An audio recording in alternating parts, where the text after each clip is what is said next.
Seamus, I was trying to get in last time when you were here. I have my house is haunted as hell. I have ghost videos, so I have one to share with you. I have nothing to say, but I just have a ghost video to share with you. Brando, I tagged you in it on the Bird app. Are things Yeah, That's Seamus, wild. Yeah, let's check it out. That's what I was gonna say too. Is like they could make their own cake, like very easily. You don't need the red 40 and all that stuff. Right. But Nurse Kate, Benny Johnson's wife, today said that a lot of the people don't know how to cook. That when she worked in Washington, when they lived in Washington D.C., she would take the women like shopping, and she's like, "Well, you could get a bag of potatoes," and the girl's like, "What do I do with a bag of potatoes?" She's like, "What?" Like, so yeah. And these are the people that are on EBT. So it's sad. So yeah, my ghosty video. You see a toy flying out of there. Wow. So what do I need sound for this? What are we looking at here? No, just a horse or something flying Irish out. grandparents would have been so mad about not knowing what to do with potatoes. All right, let's let me get the playback rolling here. Yeah, it's like not even a minute. And what's the source of this? Do you have cameras up in your house? Oh. I do, yes, for two reasons. Because single parent, so I like to have the camera in the house to monitor my kids. I have an 18-year-old, but still like to keep an eye on the house. So that, and also the activity in the house, as you'll see. Oh boy. You guys, I can't slow this down, unfortunately, but if you look here, this is a similar situation to what we've seen in some of Renee's previous videos, where a toy that seems to be securely situated in this rack just for no reason comes flying out of it. How long, can I ask you, how long have you felt that there was like paranormal? By the way, I'm not qualified, not an exorcist, not a priest or anything. I'm just curious. How long have you been dealing with this, or how long have you felt that there was some kind of paranormal activity? Well, rewind, I was in a group home that was haunted in Saratoga because I'm from New York. So that house was a nursing home that was haunted as shit. Also, water would turn on, lights would turn on, stuff would move, things like that. So that was more when I was a teenager. But since this apartment, we've lived here 8 years, at least 7. Things move. There's voices. I've had the house blessed now 4 times, 3 times by somebody, a paranormal group, and then one time by the actual Catholic priest. And the first time it dried red. So I got an EVP of the thing saying I am the beast. So here's my advice. This is again, I'm not qualified. I would not do EVPs.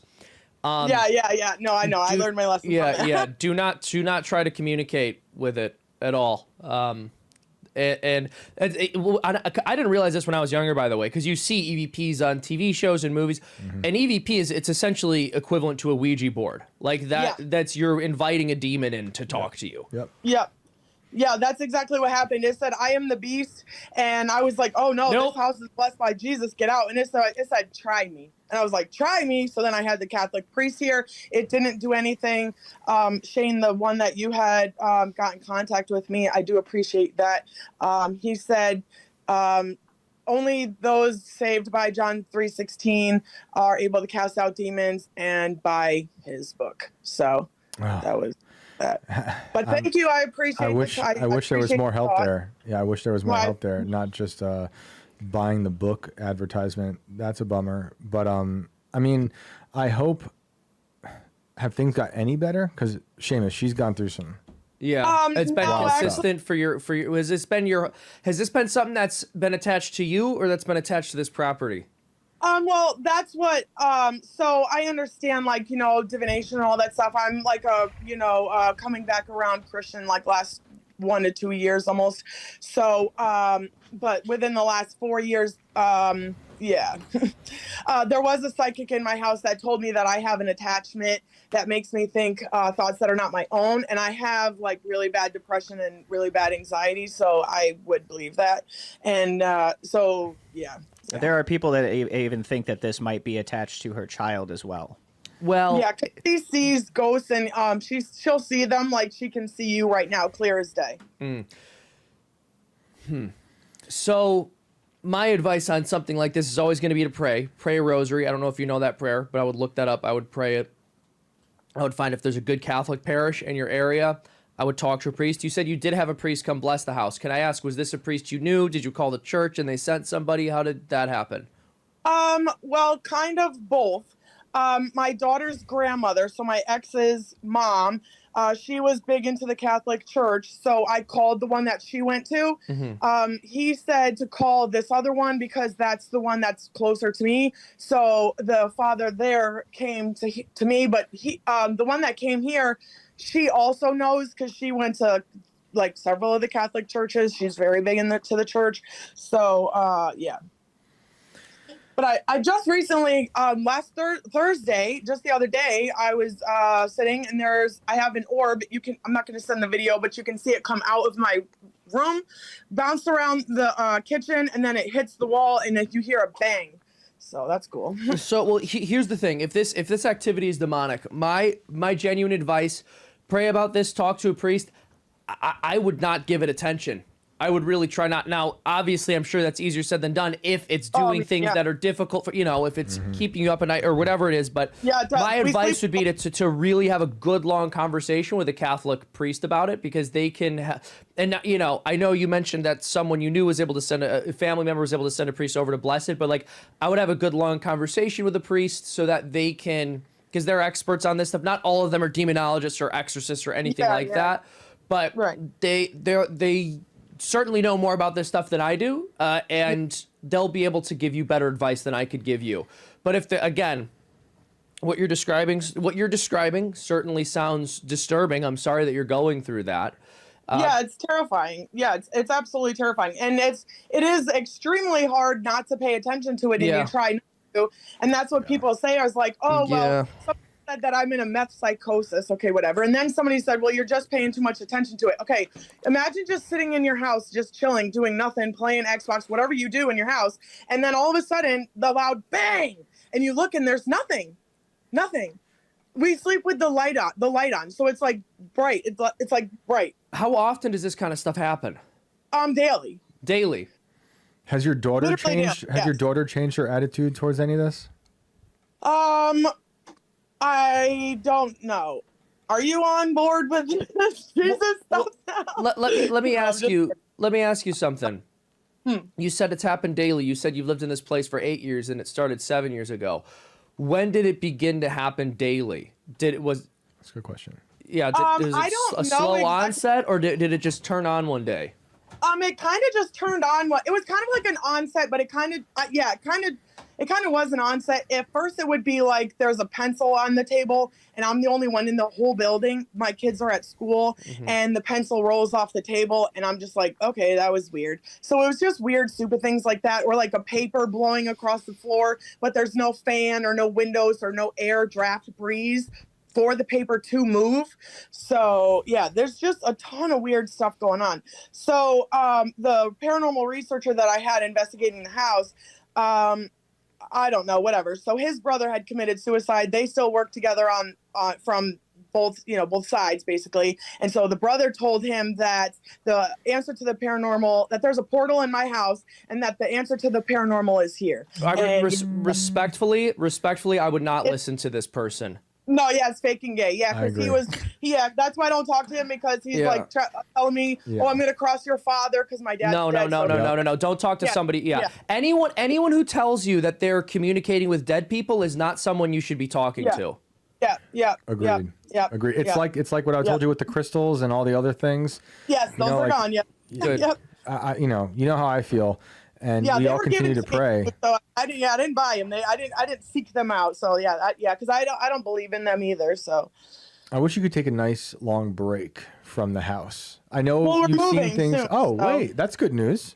No, because I just flipped shit on my landlord today. So I called the city and all that stuff. So yeah, we're out of here. Well, hopefully it's on to a better place. Change of scenery is good. And hopefully this fucking shit doesn't follow you to the next place.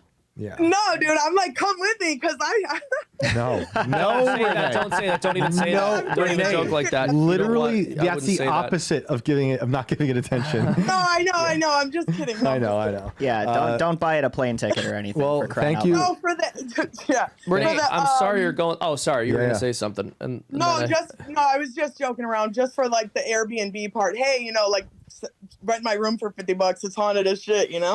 Some people will do that.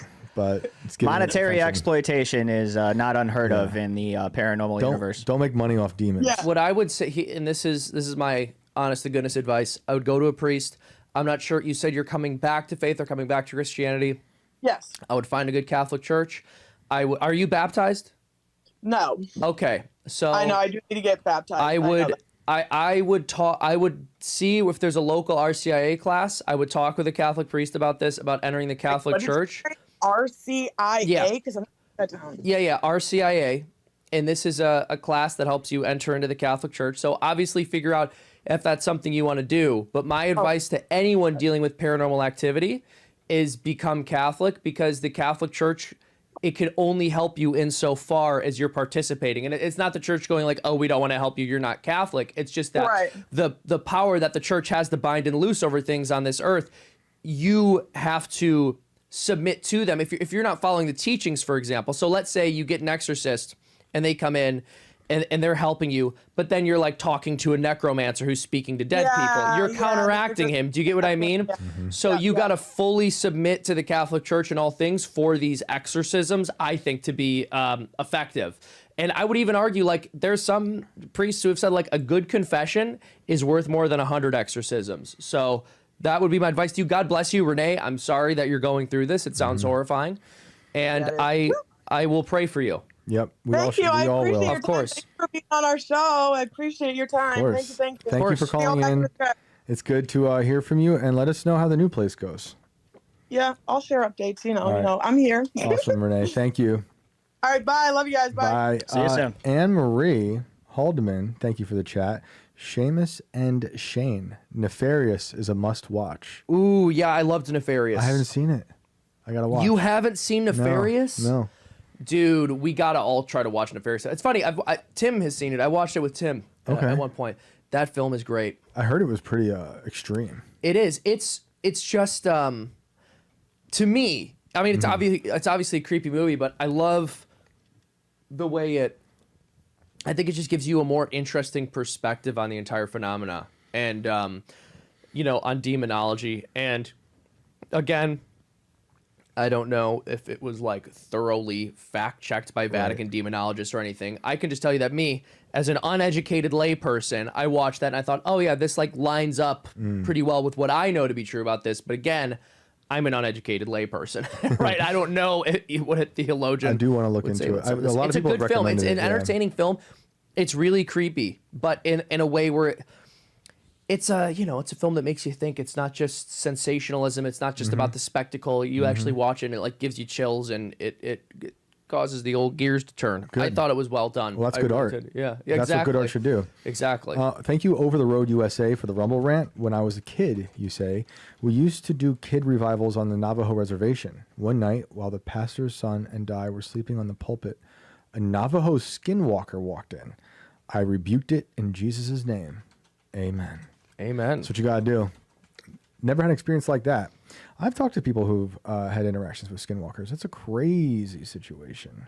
Do you believe in that like skinwalkers I believe are around? in demons. Yeah, and I think they can shapeshift, I think they can look like you and me. I think they can look like animals. They can look like things we don't even understand. Interesting. They can hide. I don't really know. And they could just kind of pop up. That's interesting. I feel that way.